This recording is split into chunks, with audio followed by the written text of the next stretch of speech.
নমস্কার বন্ধুরা, আজকের এই ভিডিওটি আমাদের নারী শক্তি ও মানসিকতার গুরুত্ব নিয়ে। আজকের যুগে নারী মানেই শক্তি, নারী মানেই সৃষ্টির প্রতীক। কিন্তু প্রশ্ন একটাই, এই শক্তি আমরা কোন পথে ব্যবহার করছি?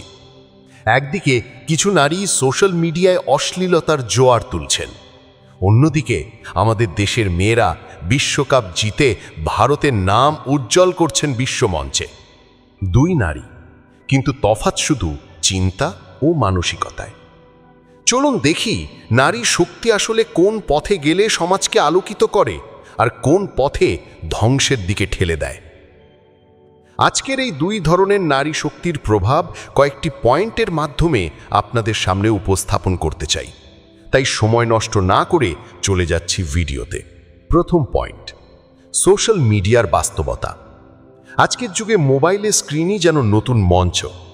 ভিউ, লাইক আর ফলোয়ারের দৌড়ে অনেকেই ভুলে যাচ্ছেন নিজের মর্যাদা, নিজের মূল্যবোধ।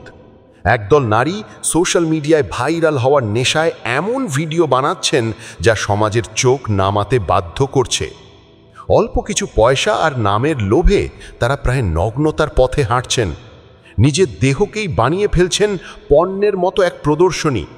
সেলফি, অশ্লীল ভিডিও, ভাইরাল হওয়ার নেশা এবং নগ্নতা নিয়ে তারা সময় নষ্ট করছে। যুব সমাজ সেই ভিডিওর নেশায় আক্রান্ত হচ্ছে, যা সমাজকে ধ্বংসের পথে ঠেলে দেয়। কিন্তু ভাবুন তো, এই ভিউ আর ইনকামের লোভে কি হারিয়ে যাচ্ছে না নারী জাতির আসল শক্তি? যে শক্তি একসময় পরিবার, সমাজ, এমনকি দেশকেও নতুন পথে চালিত করেছিল। দ্বিতীয় পয়েন্ট, যুব সমাজের প্রভাব। এই ভিডিওগুলো দেখছে আমাদের তরুণ প্রজন্ম। যুব সমাজ আসক্ত হয়ে পড়ছে এক ধরনের ডিজিটাল নেশায়, যেখানে আদর্শ, সংস্কার আর মর্যাদা গলে যাচ্ছে স্ক্রিনের আলোয়।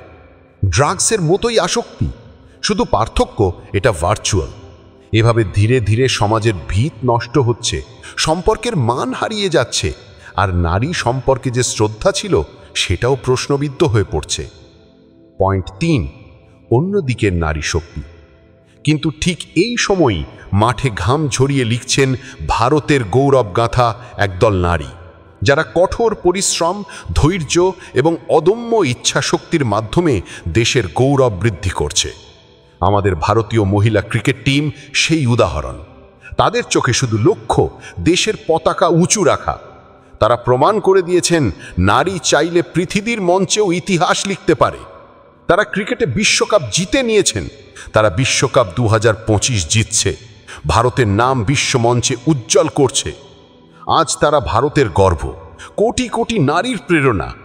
একই নারী, কিন্তু দৃষ্টিভঙ্গি আলাদা। একজন ভাইরালের পেছনে দৌড়াচ্ছে আর একজন দেশের নাম উজ্জ্বল করছে।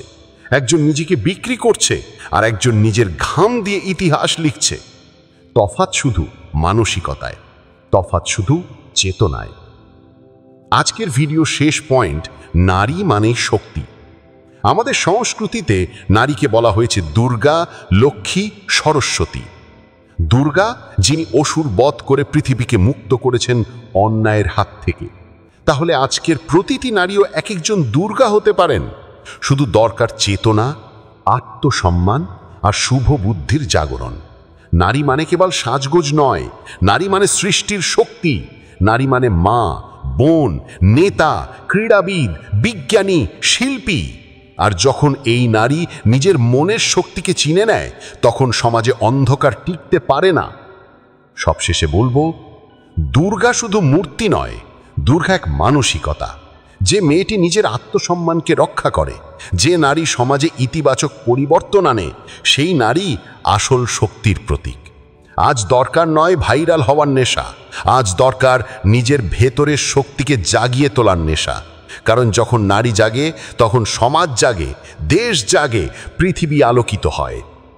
নারী, তুমি দুর্গা, তোমার হাতে ধ্বংসও আছে, সৃষ্টিও আছে। বেছে নাও তুমি কোন পথে হাঁটবে, সমাজকে ভাঙবে না সমাজকে গড়বে। যদি আপনি বিশ্বাস করেন যে নারীই আসল শক্তি, তাহলে ভিডিওটি লাইক ও কমেন্ট ও শেয়ার করুন, আর বলুন আপনি কোন নারীকে অনুসরণ করতে চান।